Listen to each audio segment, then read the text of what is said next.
மூஞ்சாங்கய்யா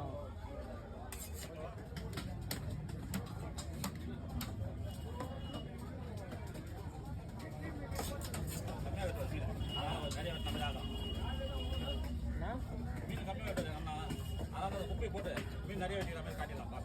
யாரு யாரு நான் அசிங்கப்படுத்திடுவேன் அவரை அசிங்கப்படுத்திட்டே இப்போ அவரை ஆசாண்ணா மெயின் பிளேயர் அவர் தான்ப்பா. அசிங்கப்படுத்திட்டே இருக்கியா நான் அசிங்கப்படுத்திட்டே இருப்பேன். ஐயோ சாமி மெயின் பிளேயர் அவர் தான்ப்பா. குருநாதர் பாருங்க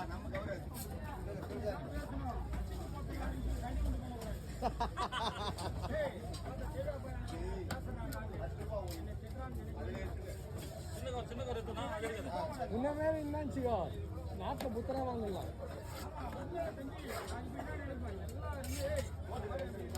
அது